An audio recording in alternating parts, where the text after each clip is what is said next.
guys, what's going on? Welcome back to the Your Forest podcast. This is going to be a really good one today. So first of all, sponsors. So our sponsors are GreenLink Forestry. GreenLink is providing the highest quality resource analysis, as well as we are sponsored by Damaged Timber. Damaged Timber is a Canadian-based or Edmonton-based apparel company. They're creating outdoor apparel that supports conservation and awareness of public lands.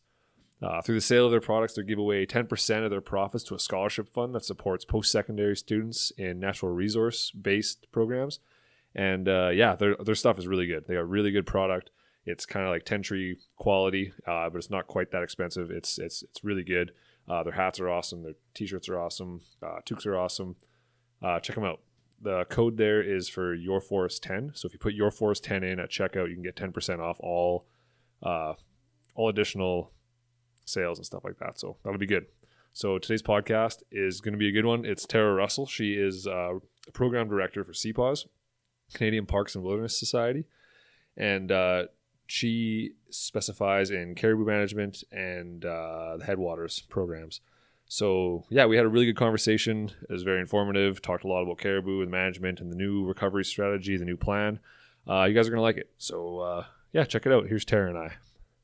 Thanks for coming on. This is awesome. I'm excited to have this conversation. Yeah, thanks for having me. Yeah, you want to just maybe get into who you are, kind of how you got involved with CPAWS? Yeah, so my name's Tara Russell, and I'm the program director for the Canadian Parks and Wilderness Society Northern Alberta chapter.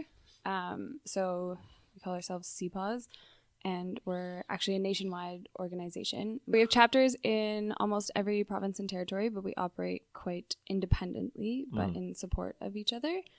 So the Northern Alberta chapter, we look after kind of everywhere from Red Deer north to the Northwest Territories boundary. We also have a Southern Alberta chapter based out of Calgary. Gotcha. Which leaves us the wonderful issue of caribou up in Northern Alberta.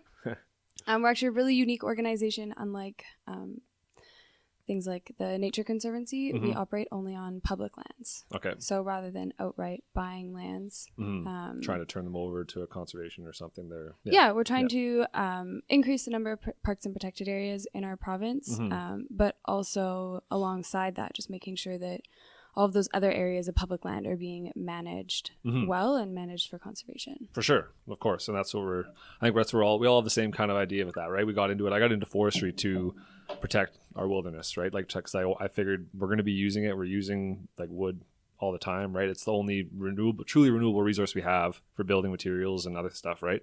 So why not make sure it's managed correctly? And like, I think, yeah, like I was telling you earlier, like I'm a hunter and I hike and I camp and all that stuff. So like, yeah, the wilderness is important. I think we both have that in common for sure. Absolutely. Right. So that's the big common factor here. And yeah, it's awesome. Good stuff. So CPAWS is a nonprofit, right? Yeah. Okay. Yeah. Not-for-profit, registered charitable organization. Cool. So you guys get your funding from individuals and companies and whoever wants to fund you then. Yeah, awesome. We kind of get it from all over. A huge amount is like our members, so individual donors and monthly donors and people like you and I who love the outdoors and want to make sure that we still have some. Cool.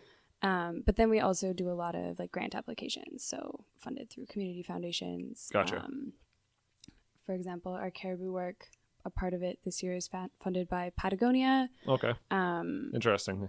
As well as the Alpine Club of Canada. So little organizations. I saw like MEC was on there on your guys' website, and MEC is a really great. Yeah. Keen has been a good supporter of ours this year. Cool. MEC is always a good supporter, both in like actual money, but they just help us host awesome events. Oh, okay, I see. Let us come chat to people at their store. They're really like community focused. So they're fun in that way. Awesome. Cool. Good stuff. Yeah. Well, it's I was looking at like, so just on the website, on the CPAWS website, on your guys' I don't know if you call it your mandate or statement or whatever, but so you guys want to protect 50% of the boreal forest, right? That's right on there. And then, so what's your guys' idea behind that? Like, what gives, I mean, like that percentage specifically, right? Like 50% seems massive. Yeah. So that's actually. And what do you mean by protect, right? So absolutely. So the like 50% or the Nature Needs Half movement is a globally supported initiative. Okay. Based on science from around the world that suggests that in order to preserve biodiversity, we need to protect 50% of all of our habitats. Okay. And protect doesn't necessarily mean in national parks. It could be that we want to protect it in different types of provincial designations, but as well as making sure that there are areas of our landscape, at least 50% of them, that are being managed with conservation as the number one goal. Gotcha. So not necessarily there's nobody on the landscape. We have to completely leave it pristine. It's just that conservation has to be a priority and has to be thought of. And so I'm sure you're familiar with the Convention on Biological Diversity that happened in 2010 in Aichi, Japan. I'm not really, I know of it, but I'm not I can't say I'm familiar, no. So as one of the interim goals to reach this kind of 50% for conservation management, Canada and all of the other countries, which I believe was around 132 countries, have agreed to reach 17% terrestrial protection and 10% marine protection by 2020. Okay. And that protection, is that protection just leave it alone type thing, or is that also integrated kind of into management? Yeah, under those designations, we are looking for the majority of that to be designated as some sort of park designation, but they're also looking at other effective conservation measures that could be taken. But again, just making sure that priority on the landscape is for conservation. For sure. Because otherwise we are going to see a massive loss of our species. Yeah, potentially, for sure. For context, Alberta's doing pretty good, ahead of the Canadian average of 10%. Alberta is currently at 12.4% protected. Okay. And that's under either national or provincial park designation. Is that all there is? I thought Woodland National Park would have been a giant percentage. Wood Buffalo? Wood Buffalo, sorry, yeah. Yeah. So 10% of that is national parks. So the majority of that is Wood Buffalo, and then our Rocky Mountain National Parks. Gotcha. Okay. And that remaining few percent is the random ones all over the place, the small provincial parks. Grizzly Ridge and a bunch of other stuff that's scattered throughout the province. Yeah, exactly. Okay, so then there's another 5 or 4.5% to get to 17 is what we're talking about, right? Yeah. Cool. Okay. Cool. And we think that while it seems a little ambitious, it's a totally achievable target that can help us. So what are the would you want to, obviously those would have to be focused in specific areas for specific values, right? If we're going to add that extra 4.5% protected, what is CPAWS suggesting would be those key areas, do you think? Yeah, absolutely. Well, I mean, this is a biodiversity based goal and not just a land area goal. So for example, we probably don't want to just focus on high alpine areas to reach that 17%. Right, because it's biodiversity. Yeah, we want to make sure we're getting representative landscapes. Of course. That would make sense, yeah. So there's a couple of landscape types in Alberta that are underrepresented. Okay. Grasslands for sure. Okay. I guess that makes sense. It's mostly agriculture and almost none of them are protected. And our foothills landscapes are also sitting at only about 2% protected. Okay. As well as central mixed wood forests and parkland. Okay. Are some areas. So a couple more percent there, yeah. Okay. We're not quite near any of the areas except for maybe high alpine. Okay. Has been reached. Yeah. There's a lot of mixed wood out there, right? There's a lot of mixed wood forests. That's the majority of the boreal, right? Exactly. So I don't think it would be an issue to protect. If you had a specific amount of it that you want to protect, I don't think it would really be an issue, right? It's not, I don't think that's too much to ask, really. No, definitely not. Yeah. We just need to find those areas and find some agreed upon spaces. Oh, that's cool. Cool. Yeah. So then, more specifically, also on the website, and this is just getting into CPAWS. I just want to make sure that people understand who you guys are and kind of what your thought process is, right? So specifically, it said that the boreal forest is threatened. Getting smaller, younger, loss of mixed wood, loss of integrity. I just want you to maybe explain that a little bit. I don't know how much detail you can go into because I agree. There's other things on there too. Like I said, fragmented, increasingly fragmented. Yes. That much is inevitable. It's definitely quite clear that that's happening. That's obviously happening. There's other value you guys listed on the website that I actually agreed with. These four I had a little bit of concern with. I just didn't really understand where that was coming from. That's all. Okay. So forget the boreal forest getting smaller, the deforestation.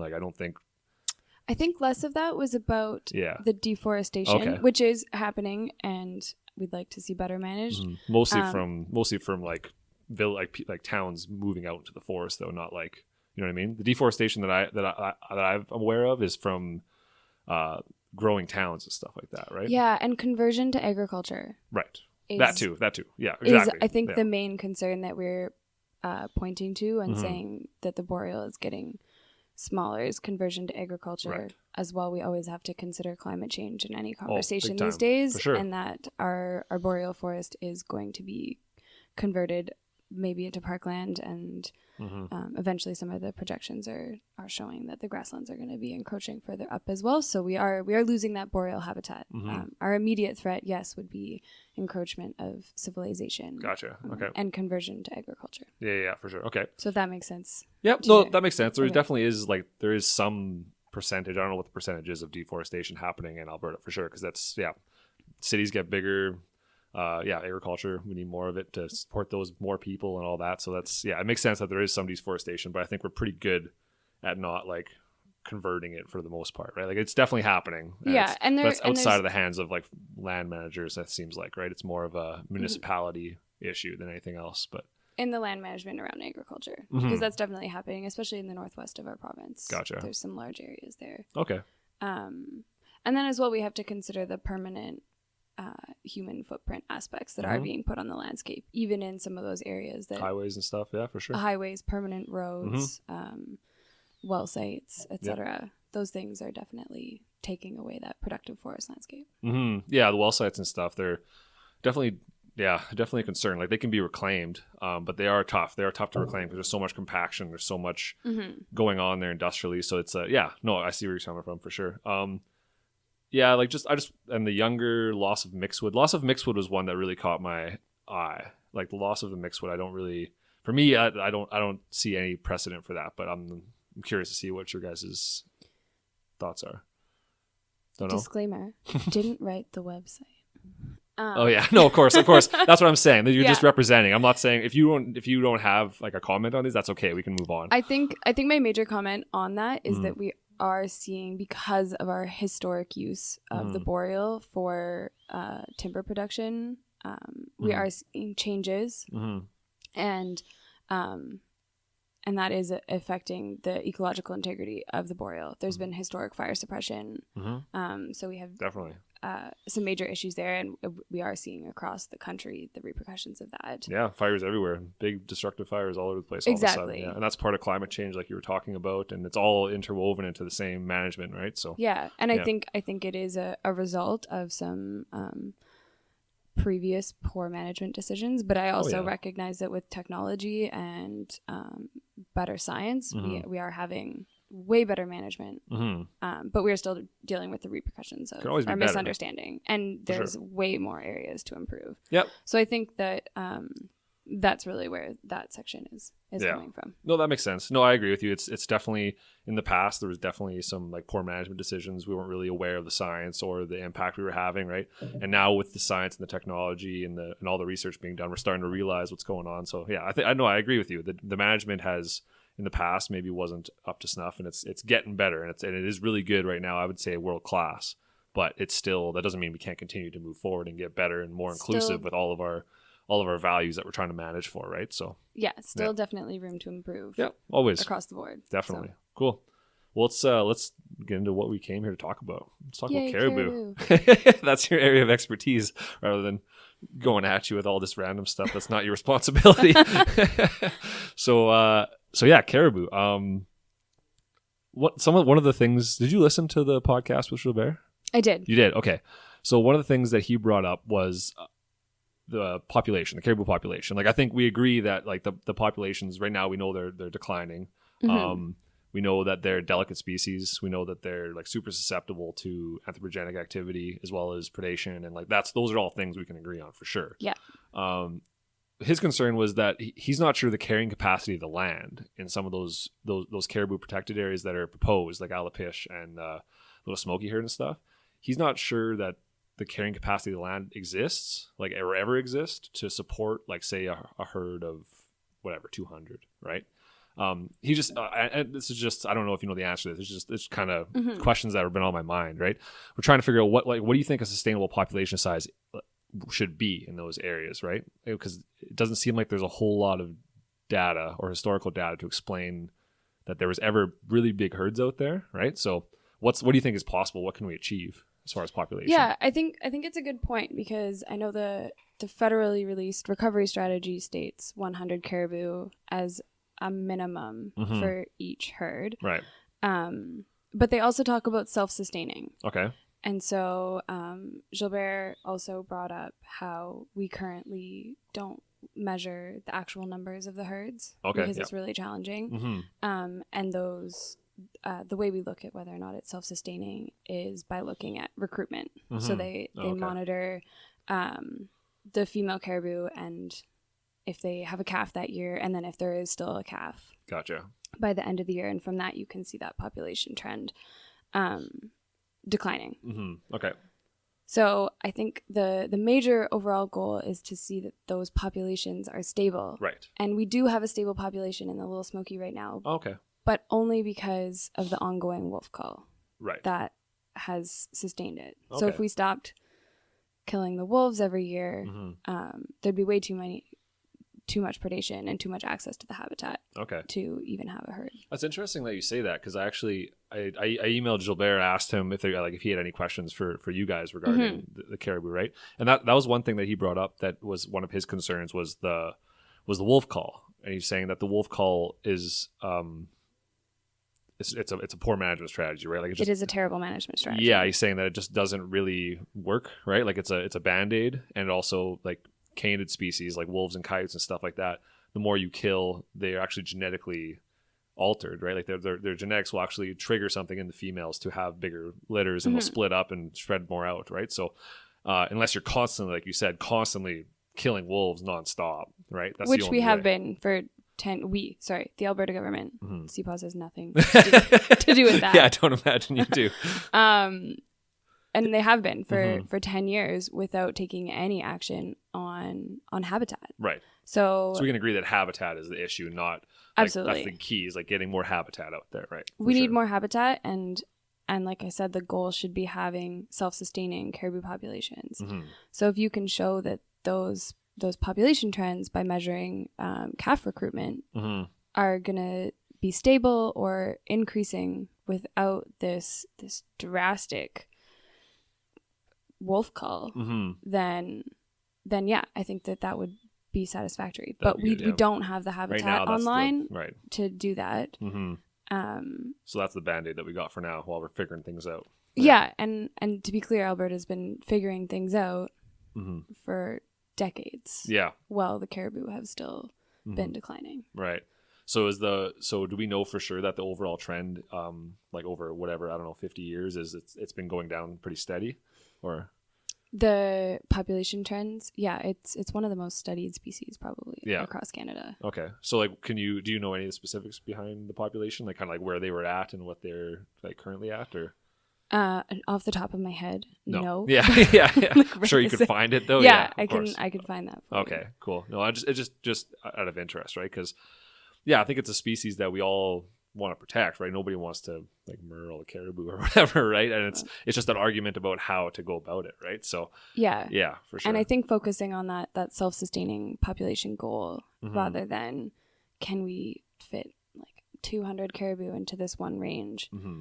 While it would be nice to see like minimal viable populations finally be achieved in some of the areas, and I do believe that 100 caribou in each herd was based on genetics from the federal recovery strategy. So genetic sustainability, just they're not going to have cousins making babies and stuff. Okay. They need to maintain that genetic diversity to be self-sustaining. But it is that like self-sustaining goal that we should be focusing on. Interesting. Okay, cool. It's a crazy one. Just trying to wrap my head around this whole situation it just blows my mind constantly. I'm just like, I don't know where to begin or where to end or where like what questions to ask or which questions are unfair, or whatever, right? It's just such a it's a wild situation. But anyways, we can talk about the specific numbers or something I was interested in on the recovery plan, the recovery strategy from the federal government. They're saying so a 65% undisturbed forest provides a 60% probability of what do they say, of caribou recovery. Yeah. Yeah. So, and that undisturbed is based off of any anthropogenic disturbance or linear disturbance has a 500-meter buffer. Is that 500-meter buffer, is that on each side of the disturbance, or is that 250? Oh, it's each side. So it's a kilometer basically. Yeah. Okay. Correct. So my question is based around what's that based off of? That is actually based off of an Alberta study on caribou avoidance of human footprints. Okay. So just the one study, or pardon? Just the one study, or is there? I believe there was follow-up ones. Okay. The one that I'm specifically referring to that I can actually remember off the top of my head. Yeah. I believe was based off of caribou in the northeast area of Alberta. Okay. And so they looked at how far away caribou avoid each type of linear disturbance. How they avoid it. Yeah. So it's an interesting study. I have to look at that because I'm confused as to how they would measure how they avoid it. Well, just they would find less. There's way less caribou than by chance. Okay. In those buffer areas. So by chance, there should have been more. Yeah, if you just looked at the random number, there was way less immediately adjacent to roads, seismic lines, linear. Did they look at habitat as a consideration for that? I believe so. I think it was taken into account. Yeah, my only concern with that would be that within those if you're looking at an upland forest. Yeah. And of course the linear disturbances in some of those areas are all over the place. They're not taking into consideration habitat or whatever, right? They're just going for whatever it is, right? In some instances, I should say, but it just seems like a really drastic amount of in area, some right? in some areas, in some more permanent types of features, they found that caribou actually avoided up to a kilometer.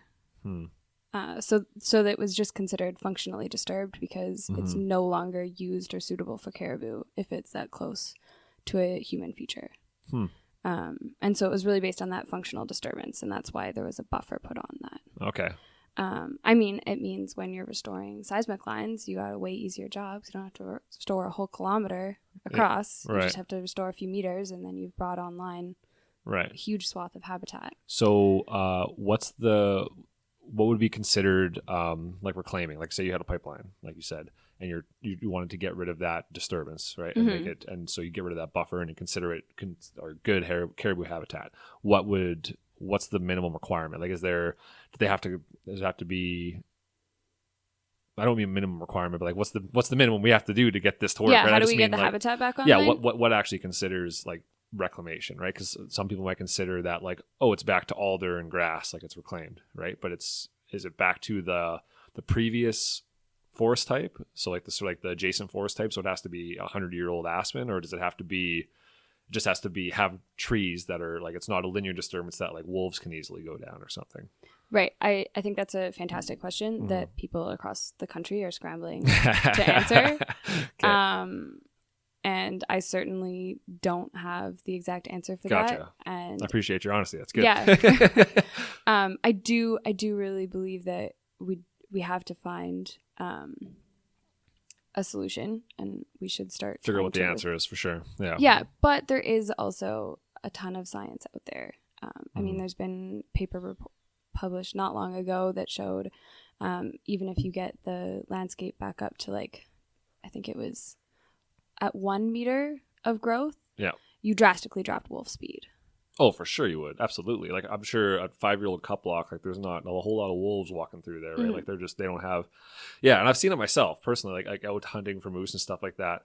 I'll know there's a moose in a specific area of land that's been quadranted off by cut lines or something, right? And I'll walk around that piece, and exactly where I'm walking is where the wolves have been walking, right? Yeah. They know, oh yeah, there's a moose in there. And they just keep kind of patrolling it until it comes out and they're good to go, right? So it definitely makes it easier for predators, for sure, especially with a species like caribou, who I imagine they're not a moose. They don't have the power to defend themselves, I'm guessing, relative to a moose or an elk or something like that, right? Or the speed like a white-tailed deer or a mule deer, right? I don't know. Caribou run kind of goofballs, so fair. I mean, their strategy for forever has been to spatially separate themselves from predators, so they haven't developed that It's interesting how different they are from like the barren land caribou, right? Like the Yeah. barren land caribou, even though they're kind of solitary, but there's a lot of them in an area, right? Whereas here they try to just stay away from each other. It's I guess it probably has more to do with what they're eating, I suppose. Hey, the lichen takes so long to come back, so they can't support them, a big group of them going through and crushing all the lichen. So. Yeah, I think it's lichen, and as well, it was just a strategy that worked for them and kept working until we changed their landscape. Yep. And so now they're struggling because we've allowed all of this extra access and great browse for other ungulates and increase the predator densities. So yeah, it's definitely been challenging. For sure. Yeah. No. But to get back to your question about how do we restore the landscape, and a number of the other ones, I think what we really need is a plan, and for that plan to be based on science. It'd be great to see. Science is nice. I like science. Science is real. I like proof. Yeah. Proof is good. And as I said, it's one of the most studied species across the country. It's definitely one of the most controversial. For sure. But we have a lot of proof and evidence of what could work, and we need to actually start doing it. And see if we can see increases. And I think adaptive management should definitely be part of any plan, because if it's not working, you obviously want the ability to change it to make it work. And if you're not out there paying attention to it, then you don't know what's working and what's not working. No, so, and if you're not trying anything, how can you test it? Exactly. Yeah. So we need to start restoring the seismic lines and figuring out what that means, right? Like whether or not, because like for example, I can say that we just did a re-measure of some cut lines in prime caribou habitat, measuring the regrowth that had come back in the last 10 years, right? And it's substantial what's come back naturally, right? Like, so we have a lot of like alpine fir that's like just kind of seeded in, and I mean it's only 30 centimeters tall or a meter tall. Like there's not the alpine, there's a few spots where you have 3 meter tall alpine fir that was 10 years old, which is really good growth, but for the most part they're pretty small. But then there was other lines where it was just like alder city, like it's just all this. And for people who don't know, alder is like a willow type species that just kind of grows up quickly, and it's like there's no way, like I went into the bush to walk to the plot rather than walk down the line because it was just ridiculous. It was like swimming. So that, like, I wonder if that's what I'm kind of interested in, is whether or not going back, so say you create a pipeline or a disturbance of some kind and you reclaim it, like you let it go and you reclaim it, whatever it is, after it's been deactivated, so 20 years later, right? But in that time, like, I mean, they clear them, right? But like, say if you were just to leave it, let it come back, it came back to alder and it reduced that wolf ability to travel and to hunt. I wonder if that's good enough, or if you need to actually go through, and as soon as the pipeline's been deactivated, you go through and you start tearing it up and you start planting or seeding or whatever it is you're doing, right? So I'm just, I know you don't know the answer. We're talking about how that's just like, that's up in the air, right? But it's interesting because there's plenty of lines out there where I can say they are, like I said, it's easier to go through the bush than it is to go down some of these lines because they've been deactivated for so long and they're so covered with vegetation and whatever, right? And they aren't the same like forest as the adjacent forest, right? They're totally different. They're like an alder or whatever it is, but for predation purposes they are reclaimed, right? But even Gilbert said even those lines of alder, sometimes caribou won't even go through that, so then that's hindering their movement as well, right? So it's, I don't know what the answer is, just all things popping into my head randomly. So and I think that's why we need to start taking action now, because there's a lot of examples of that, but I'm quite confident out on the landscape there's still a lot of examples of lines that haven't recovered. Yeah. If you had 20 meter wide pipeline, right, like it's going to take a long time for things to seed into the middle, right? So, and that's and those are going to take some active restoration. But I think more than anything, we need to have a plan to start doing that soon. So I'm not sure if you're familiar, but probably not. So caribou have been listed as a species at risk, as threatened since 2002, I believe. It took them 10 years to put out a recovery strategy for caribou. That was released in October of 2012. Do you think it took them that long just to do the research and to do the studies and to figure out what the right thing to do was, or I think it was a combination of just bureaucracy? Bureaucracy, yeah. And as well, there was a large scientific assessment that was released in 2011. Okay. And so that huge either collection of other people's research or actual research themselves by the federal scientists. So that's all gone into this recovery strategy. Gotcha. So it's not just like it was pulled out of thin air. It was based on science. Yeah, one concern that came up a few times when I was talking to Ray was about the Denhoff report, he said, right? And I haven't read this report. Supposedly a guy from Vancouver was contracted out to write a thing for the Alberta government. He was hired to mediate. Okay, a mediate, thing. right. So mediate, yes. Yeah, that's the word he used as well. That's right. He came out to just write it. He was hired to facilitate conversations so that people that are into this can have somebody to write. Yeah. And I guess his concern was that he was not a person who was suited for that. Like, he was not a person who knew anything about caribou or knew anything about Alberta caribou or knew anything about forest management, or that his concern was that he figured that he played a huge role in this strategy, in the way that it went. And he was concerned that he shouldn't have had that power because he wasn't a guy that had the ability to do that. Anyways, but I don't know. Okay. He was just saying that he was upset about the Denhoff report and the way it came out, and it was a concern for him, right? So that's where I think a lot of his fuel is coming from, and it's just something. I don't know if you can speak to what was in there or what. I don't know. Yeah. Well, there was some aspects of the Denhoff report that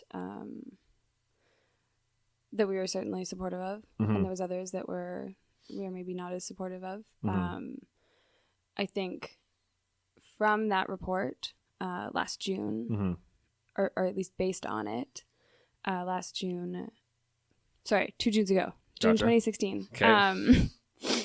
the provincial government announced their action plan for caribou, which just covered the Little Smoky and the Alopesh, which they released a draft range plan for. Yeah. Which, while fantastic that they had Release something. They released something, and they were the first province in Canada to publicly release a range plan, and they were ahead of the deadline. Gotcha. So if we quickly jump back to that federal recovery strategy released in October 2012, gave the provinces 5 years to come up with range plans for the caribou, realizing that the provinces have the power to act on the publicly owned land more than the federal government. And so that gave them till October 2017 to put out a range plan. Last June, Alberta announced that they were putting out the first publicly released range plan across Canada. Which was a draft, right? Or was a draft. Right. But I mean, everything that comes out is a draft until there's public consultation on it. Right. But there was a draft. Yeah. Like there was something. There was something. Albeit that something was pretty poor. It seemed that nobody liked it. Yeah, the fence thing was a little weird. Yeah. We don't have time for that today. Okay. Just kidding. We might later. But it wasn't very widely supported from either like a CPAWS or other NGO perspective, and apparently not from the forestry perspective either. Yeah, I think it was just poorly. It wasn't. It was good that they took the initiative to do something and try and get it out, but it didn't seem like they did a lot of homework. Yeah. It was not very good. Okay, so we can agree on that. Okay. So yeah. Okay. But the other thing to come out of that Caribou Action Plan was actually really good. They announced wildland provincial parks in the northwest of Alberta. Okay. Because there were some large remaining areas that did not have any overlapping forestry tenure. Okay. Which is extremely rare in Alberta because, as you might be aware, most of the province is divided up into these forest management units, and then large forestry companies have forest management agreements with them to harvest, and they do phenomenal amounts of planning and vegetation inventory, which Yep. yeah, for sure. But there was these remaining areas that overlapped with some of our northwest caribou herds that were recommended to be turned into provincial parks so that they could be managed for that conservation value and that ecological integrity. and seen as a good opportunity because there's no current there's no tenure in there at all. There's no tenure. Okay. So you've got areas that overlap with so you're not taking away jobs or anything like that. It's all it's just there for No. And it's good caribou habitat, so why not? Yeah. Okay. Yeah, it's good caribou habitat, but it's not just good caribou habitat. This is large parts of the boreal forest, so that supports a number of other. Where is this? In northwest Alberta. Like northwest, like high level kind of area, or like north of high level. Oh, okay, gotcha. Yeah. It's a long ways. Yes. Basically Northwest Territories, okay? Yeah, pretty much. But we have 4 caribou herds up there that overlap with these areas. Okay. So this was something that came out of that Denhoff report. That's happening? That's going to be a park? Or not a park, or a protected area? The government has announced it. It has not... it's not official yet. Not official yet. They're working on it, yeah. Okay. Hopefully. They're working out the details on that. Well, that seems good. It seems like there's not really any, like why not? It's just and those areas would also provide security, because if you can achieve kind of that almost 65% that gets tossed around in this area that doesn't have any overlapping forest tenure, then you have this fantastic opportunity for security and good management planning on the remainder of the herd that overlaps with forest tenure. Yeah. So the 65%. Yeah. Right. I think, that was another weird thing, was the 65% gives a 60% chance. I guess I've talked about that a while back, but I guess we're jumping around, but that's the way my brain works, I guess.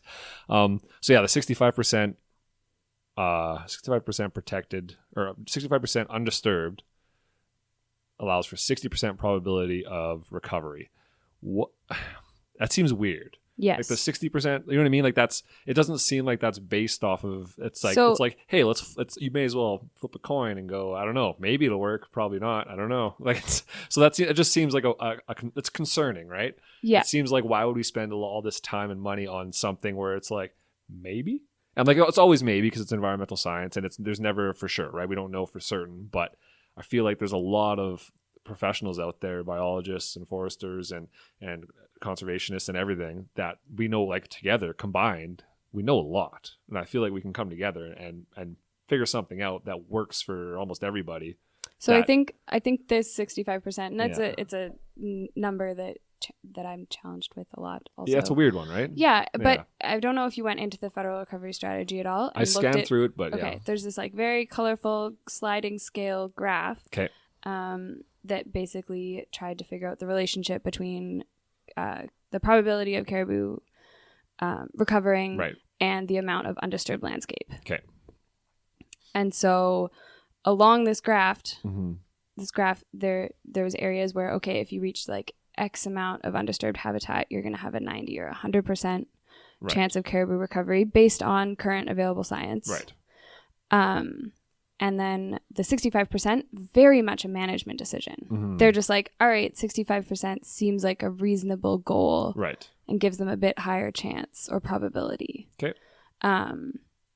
So that's where it came from. It's totally a management decision, and I think that's why it makes people like you and I and scientists like super uncomfortable, because like, how, why? Yeah, it's more of a political decision than it was a scientific decision. Okay.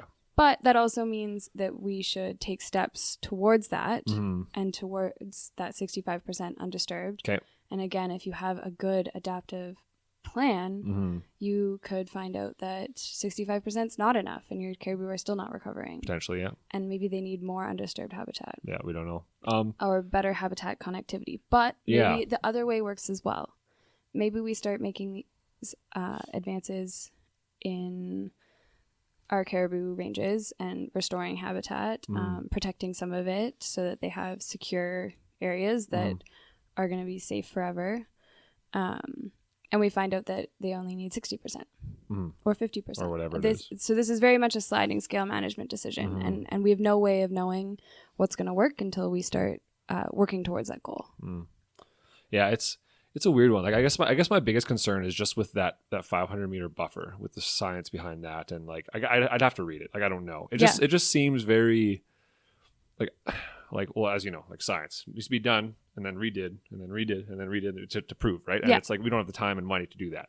But yeah, it's weird to me because, like, for example, I think about like a forest management plan where they go through and they build temporary logging roads, right? And they have cup blocks, and then they plant the cup blocks, and then when they're done, all their management decisions, they pull the roads out and reclaim them, right?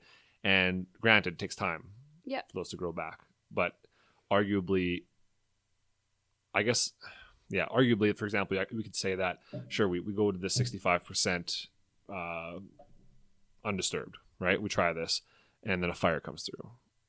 And then what, right? Like, and not just that, but the caribou habitat is prime wildfire, right? Like, it's like bogs and larch stands and pine stands. They're super volatile, and they're the first thing to go up in flames, right? So, I wonder, like, the current management, they try to, I don't know. I don't know what I'm trying to say here, but I guess what I'm trying to say is.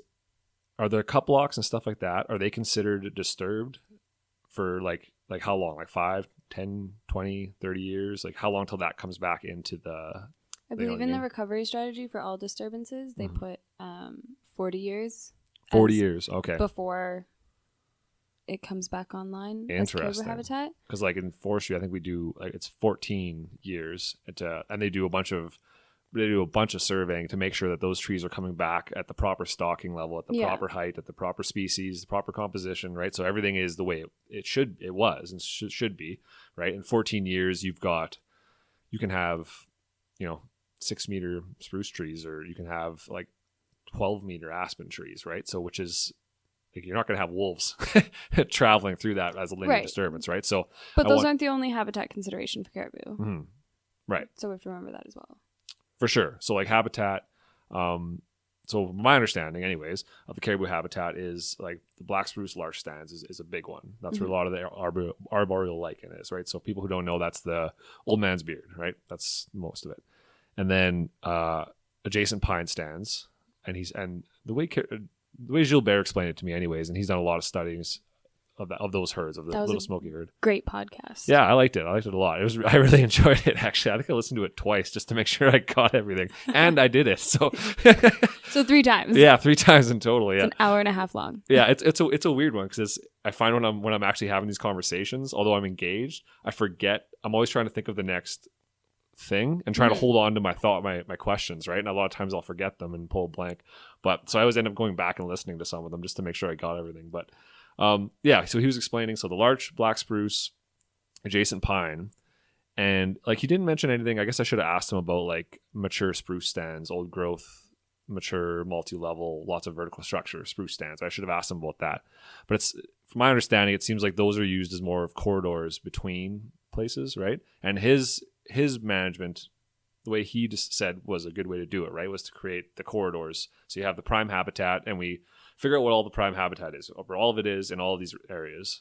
And then we put a specific buffer, whether it's 500 meters or whatever, around those areas so that it's protected, as well as promoting corridors, right? So movement corridors, whether it's along a riparian area, so a river or something, or it's just a swath of land, of upland, or whatever it is in between those bogs and fens so they can safely move, right? That's the way he kind of described it. And he seemed pretty adamant that protecting like upland species like aspen and stuff, that's, I think he said 500 meters on the other side or whatever, right? He said it's kind of a waste. He's like, in his opinion, he seemed like to think that that's not really, doesn't really make sense for caribou recovery, right? Like it's not really helping them in any way. They don't spend any time in there, right? So I guess that's where my concerns are with it's just, my main concern is that it's the 65% with the 500 meter buffer on both sides. It just seems excessive, and maybe that's on purpose just because we don't know, and they're just trying to say, hey, this is what we'll do for now, and we'll fine tune it later. That might be what's going on. I'm not in the government's head, but it's yeah, I guess that's my main concern, is that removing that much area off the managed land base and making it totally untouchable, right, might leave it volatile to other disturbances like fire or wind or whatever, and then we start from scratch, right? So I think it's, in my mind anyways, and like I said, I'm not an expert in caribou habitat or anything like that, so in my mind it seems a bit disjointed from reality to just have these these kind of areas, and you might agree with me. That seems like there's a lot of confusion around that 65% and the 60% anyways.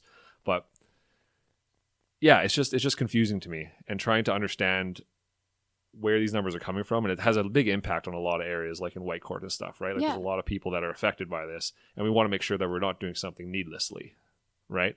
So I don't know where I'm going. I'm just rambling. The topic of caribou conservation will do that to you. Yeah. I think you. I don't even know if there's a question in there, but go ahead. Okay. I think there's a couple, maybe. I think we should have confidence in a number of the recommendations from the recovery strategy, because there was a lot of science, and a lot of it was the best available science to make recommendations like that 500 meter buffer. When looking at how much disturbance is on the landscape, that is some of those areas there's a lot. There's a lot, and that is a functional disturbance to caribou. Yep. So to a lot of species, I would argue there's a lot of like bears and ungulate species and everything that are affected by that. Species, right? Bird species, really everything. don't like the edge habitat in some areas. Yeah, so I think that's when you're looking at how much disturbance. I think it also leaves a lot of opportunity and efficiencies to be made in the way that we manage our landscapes. I think this integrated management plan that Gilbert was talking about, we should be doing more of that. We absolutely need to. There's a ton of unnecessary oil and gas exploration happening. Maybe there's road sharing that could be happening in the boreal, because we do have so many operators on the landscape.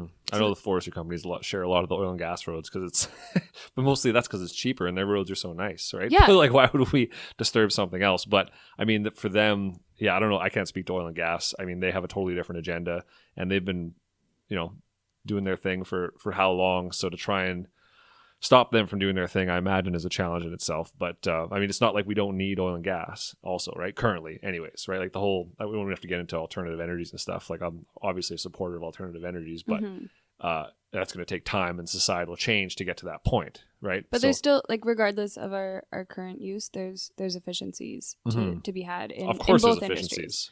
Yeah. And that 500 meter buffer is way easier to deal with when you think about how much more effective you could be by road sharing or restoring some seismic lines and sharing data. Like, these things are giant. For sure, they should be done. I've been talking about that for years. I think why would we have a bunch of linear disturbances all lapped up on top of each other when we could just have one that's doing the same job as 5 or 6 or whatever, exactly. Right? So no, I definitely agree with you, and that's you share some of my concerns as well. And I think these are things that I think if you were to talk to like land managers and stuff like that, they would also agree. They would say, this is the way we did things in the past. It was just a run and gun type thing, right? People were just like, let's go for the oil or let's go for the whatever, right? And just going for it, not worried about so much of the repercussions. But I think now as a society, we've gotten a lot better, and we're starting to become more responsible and starting to realize the impacts of what we're doing. And I think it seems to me like it's moving in the right direction. And I think with, for example, with oil and gas, they do the low impact seismic lines now, which you can't even tell they're there. You walk through the bush and you won't, like, unless you know it's there. Like, I've come across them, and like, they don't even cut trees down.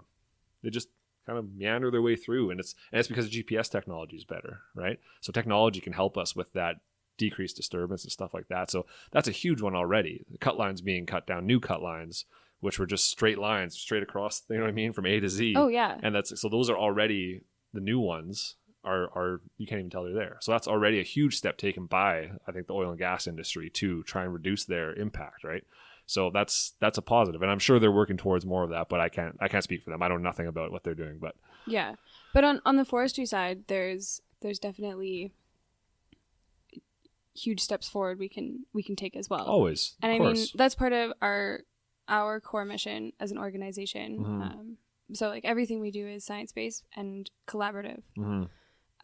So we're actually working with a number of forestry companies right now to come up with plans for caribou. And that involves setting aside some areas to be core protected areas. Kind of has to be. Long-term deferrals for caribou, because we need to have some of that secure habitat on the land. I'm curious as to what a portion of it, and then doing that integrated management on the remainder of it. And these things are a possibility. Totally. What we really need is for our government to to support that with an overarching plan for caribou. I think the best way to go about it is like what you guys are doing with you when you said we're working directly with forest management companies, right? Yeah. That are, and like I don't know if you can work directly with oil and gas companies as well, or mineral companies, or however that works. But like I know for myself, like I know the forest management companies are more than, I'm sure they're trying to get somebody else at the table is probably difficult at first, but they definitely want to be managing for these values, right? So I don't think they would be opposed to having other perspectives in, especially CPAWS or whoever it is or other biologists like Gilbert who are doing that work and can explain, hey, this is the best way to protect caribou or grizzly bears or birds or whatever it is, right? Especially with caribou, it seems like most of their habitat is unmerchantable timber anyways that they want to use. So why would you not? I'm sure you can take away a little bit of the AAC of their cut in order to protect those areas and make sure that they're good, right? Like I don't think that's unreasonable. I just think it needs to be, yeah, right, like you were saying, right? The proper science, like the science that's repeatable and it's shown that makes sense, and we're not needlessly putting other things at risk. And all of the decisions that are being made right now, I would argue, are using the best available science. Mm-hmm. And again, as an organization, we do support overarching plans for caribou mm-hmm. that will see 65% of habitat returned undisturbed, mm-hmm. with like intense monitoring mm-hmm. to make sure that what we're doing is right and it's actually helping the species, and making adjustments along the way. Mm-hmm. But we do really badly need a plan, and that mm-hmm. plan should involve some sort of protected area mm-hmm. to provide certainty for amount of habitat, mm-hmm. and then good management on the rest of the area. Sure. And I think as far as the forestry side of it, anyways, I think we should be working together for that kind of stuff, right? Because like we're the ones. We are. Yeah, exactly, and that's good. That's awesome. Yeah. That's what we want, and that's because you guys have knowledge and we have knowledge and we all have knowledge that for the same land base. Why not work together to work something out that works for everybody? Because we can do that. It's totally possible.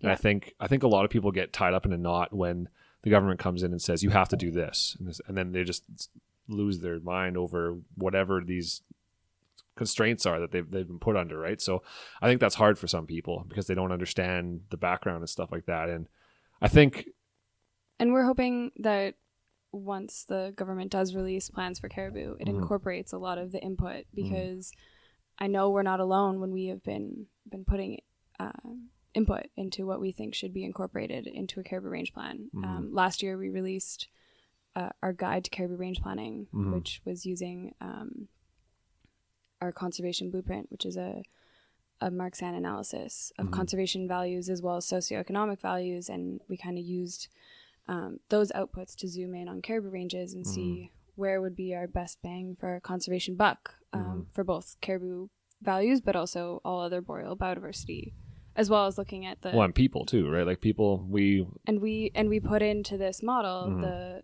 socioeconomic costs as well, mm-hmm. and found that we could achieve 65% undisturbed habitat mm-hmm. with a protected area as a part of that, mm-hmm. not the whole thing. Mm-hmm. And so we've come forward with these types of suggestions that I think are very reasonable, mm-hmm. and are looking at our socioeconomic values as well as the conservation values. So, mm-hmm. I mean, those solutions are out there, and I realize that all of the individual groups might have a little bit different solutions, but we're all still trying to incorporate all of those values. Yeah. And we need a plan. It's exhausting. I can't imagine there's three of us. Yeah. Well, there's so many people involved that have, like, listening to that Whitecourt Town Council thing. I was like, how do you, like, those they're almost useless. Those, you know what I mean? Like it's like listening to political debates. Like, why do you have these? Because you're not debating whether or not the person has the best idea. What you're debating is whether or not they're able to convince you. They have the charisma to explain that my idea is the best, right? But it's not. That's not scientific. That's just a popularity contest, right? So I don't know. Yeah, it's a weird one, man. Like, it's trying to wrap your head around all this, and I think we are all coming from the same. Like, nobody wants caribou gone, right? But people see some environmental NGO groups as extremist or whatever, right? As like like, oh, you don't care about people, it's just like tree huggers and you want to save the planet but screw people, right? But then you look at industry and they go, oh, they say screw the environment but like we're pro people, and it's just like that's not the world we live in. Like people think it is, but it's not a helpful thought no. train to be on. No.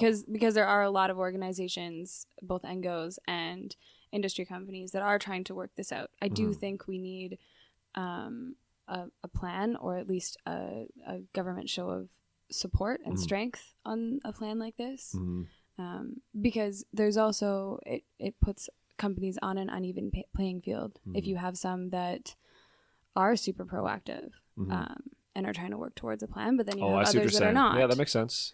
And that's not fair, because it's not helpful to Caribou. Well, it's not helpful to the, and to it's the not helpful. person that's doing the right thing too. So no, yeah. Exactly. So That it doesn't reward good behavior. We need a plan, essentially, and we need this plan to. Should reward. Yeah, that makes total sense when you put it that way. Making an even playing field for all the users on the landscape, right? So that someone following the rules isn't being penalized compared to somebody who's not, right? Or someone that is just trying to move ahead of the rules, right? Because our rules right now are not currently helping Caribou, and so people are trying to get ahead of that. Yeah. No, it's a wild topic. Yeah, it's extremely challenging, but the solution is out there, and we have enough science to make some moves now. That's good, and we need to start making those moves. Yeah, no, that's good. I guess I think we can work towards this. I don't see why not, right? Like, it seems like everybody's kind of, if everybody can keep their emotions at bay and everyone can just attack this from like a protection, or not protect, but from everybody can come from their perspective and throw their perspective on the table, and we can sort through them and come up with the best solution, right? Because I think it's there, it exists, like you're saying, but I think people see it as this you versus me mentality, and it just builds emotions and animosity, and it just gets out of control, right?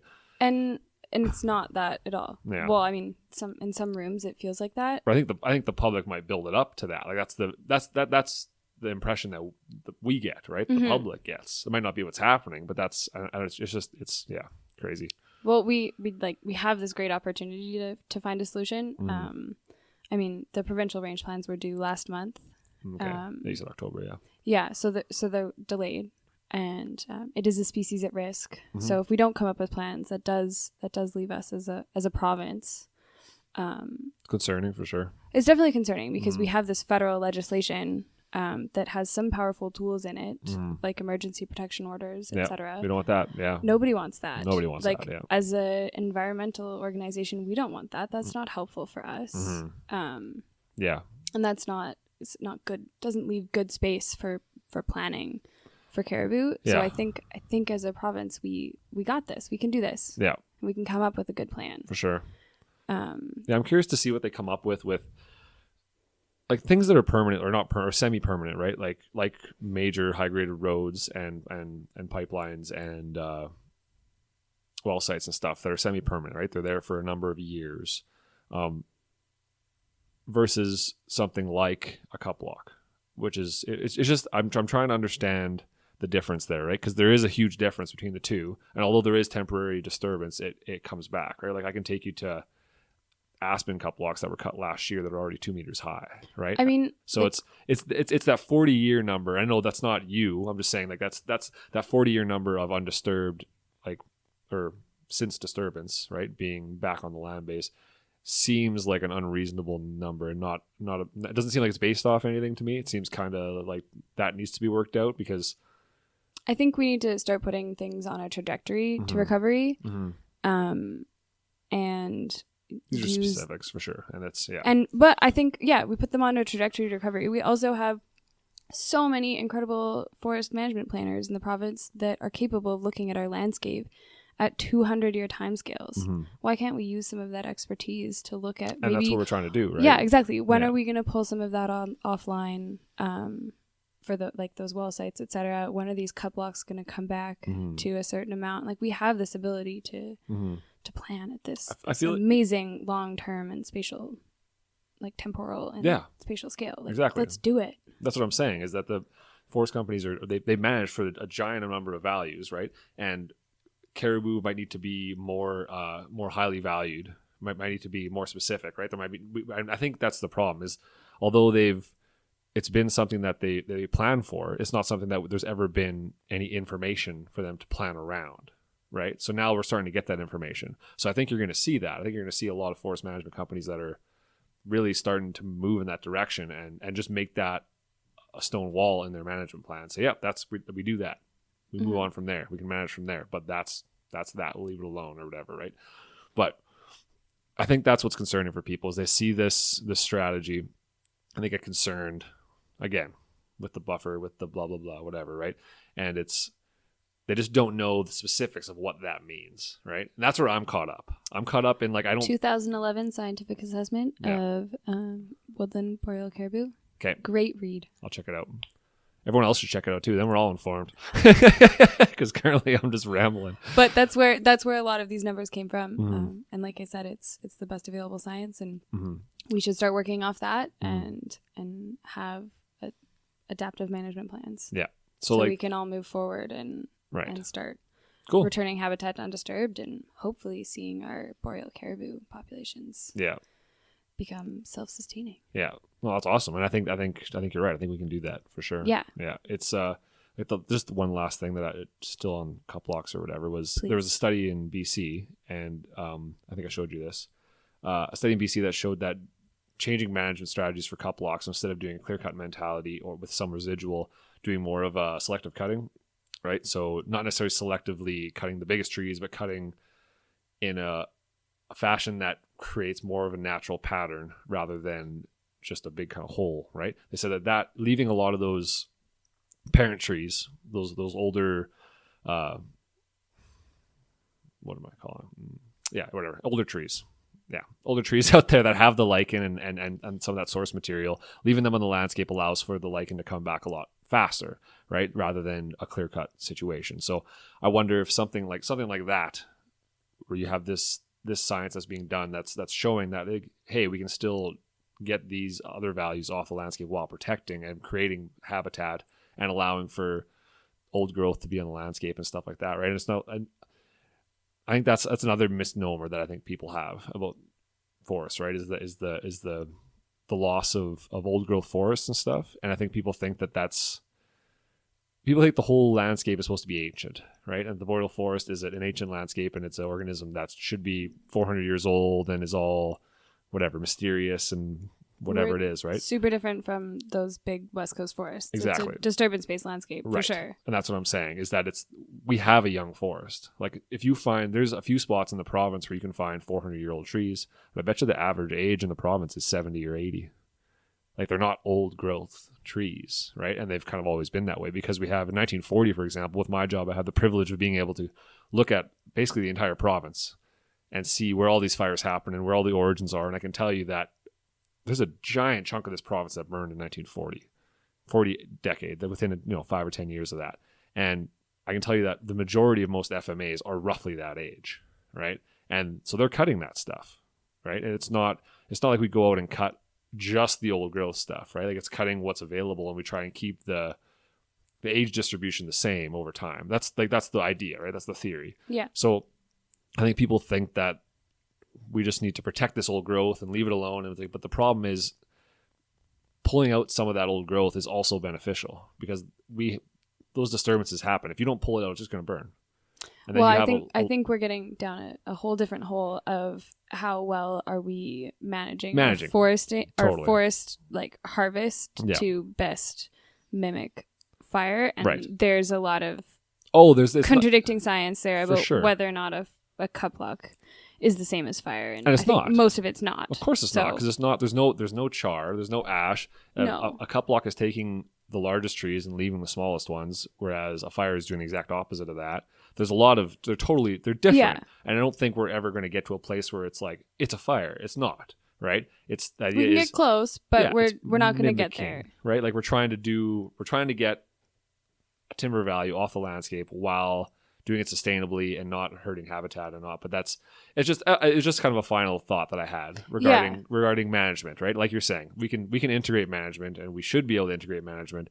And there's new studies like this one in BC regarding spatial cutting that is, I think, can be integrated, right? And we are working towards more of an understory protection regime, where we're not clear cutting as much. We're pulling out the older trees, leaving the understory to come back. And like, I think that there could be some science done there that could prove beneficial towards reducing predation and stuff like that, right? I don't think those would be considered as much of a anthropogenic impact, right, because of that. But I don't know. This is all just me just kind of pontificating off random things, right? And it's fantastic. And we're definitely advocates of using science to have better landscape management. I think that's fantastic. I think that's clear.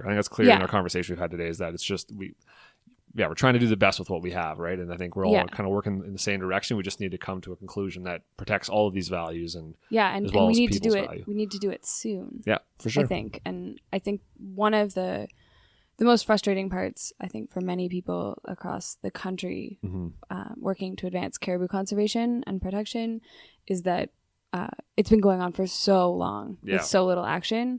And in a lot of cases, we know we need to protect some areas of habitat, and we know we need to restore areas of habitat quicker and faster, and that we need to manage it. And we need to actually take action on a lot of that. Well, we need to be consulted. Like, everyone needs to consult together, right? Rather than just being told, being told by the government. Someone has to start it, right? Like, you have to figure out how you're going to protect caribou. I think that's a good start. Figure it out, sort it out. You guys can figure it out on your own. Like, your big boys, figure it out. But I think people get concerned with the overarching hand just being like, do it, right? But it needs to be done. Otherwise it's not going to be implemented, right? So I think we're heading in the right direction. We just need to. I feel like some people think they're upset that they weren't consulted, right? Yeah. And the right parties may not have been consulted, but I think that, like you said before, this government was just trying to get ahead of the ball and to get something rolling, right? Because now we're talking about it. Exactly. So this is what we want. And I mean, they showed leadership across the country in doing that. That's something to be proud of, for sure. Absolutely. Yeah. And even if it wasn't right. At least it was something, and now it's not like it's been implemented, right? So it was a draft, and they accepted consultation, and it's been over a year, and we've yet to see a final result. So right. I think they got a lot of feedback. Yeah, it sounds like it. Yeah, for sure. I don't doubt it. That's good. No, that's awesome. So I don't know. Do you have any final thoughts that you want to? We're over an hour here already, so it's. Oh wow. I guess one of my final thoughts is. I think one of the things that we're going to have to accept in all of this is that we can't do everything everywhere all the time. And I think that was something that was echoed in your last conversation with Gilbert, is there's areas that are going to be inappropriate for resource extraction and development. And I think we have to recognize that and then just make the best of it. Maybe those areas are better for maintaining some other values like intact boreal forest habitat. Water, one big one. I have a podcast I'm doing on Thursday. We're talking about the impact of climate change and increased fire intensity and severity on our drinking water and stuff, right? And it's concerning to think about, actually. So that'll be an interesting concerning one. Yeah. So that's something that has to be managed for, right? Exactly. So there's areas that we have to recognize have other really, really critical values to humans that isn't just how much timber or oil we can get from the landscape. And so I think once we kind of move our conservation planning into that mindset of you can't just extract it all, I think we're going to make some huge strides. And I don't think that's what we're doing, right? I don't think that's the case. But I mean, like, oil and gas is kind of a feast and famine mentality, right? So they kind of go when they got money and they don't when they don't, right? So but I would argue that the forestry sector is different in that sense, in that it's always been like you said, we have 200-year planning horizons, and we have forest management plans, and we have everything. There's a lot of planning that goes into it to make sure that it is sustainable, and it's not just let's cut what we can, let's get the money and run type thing, right? We know that that's not what forestry is, but I think, but you're right though. The management can be more integrated. We're constantly getting better. I feel like in 10, 20, 30 years time, we're going to look back at this and go, wow, we could have done way better. And like, you know what I mean? It's always like that, right? It's always hindsight's 20/20. So I'm excited to see where we go with this. And I think there's a lot of people that are starting to realize the impacts that we have on the landscape. And I think we can really figure something out that protects all the values that we consider, whether it's environmental or whether it's socioeconomic values. And I think we can make it all work. The human race is a smart race. We can figure this one out. Yeah. I don't think it's beyond our capabilities. Yeah, for sure. So we're good. Yeah. You're just capping that off like that? Thank you so much for having me on the podcast. And I'm glad you came on. This was awesome. This was very productive. I think it really will point out to people that it's not the sides back and forth. Like everyone's we all want to protect caribou. We all want them to be around. We all coming from different professions, different areas of expertise. So obviously our opinions are going to differ slightly, and we need to sort out what the right plan is. So I think we're figuring it out. Yeah, I hope awesome. so. Cool. Well, thanks for having me. Yeah, this is awesome. So if anybody has any questions, they can email me at yourforestpodcast@gmail.com, and I can reach out to Tara and get the questions or answers to that from her or to Gilbert or whoever else has been on here, right? Or I can try and answer it myself, or I'll answer it. I always keep saying that if I get enough questions, I'll have another podcast, but I don't get questions. All right. Maybe one day, but yeah, thanks a lot for listening, guys. Thank you.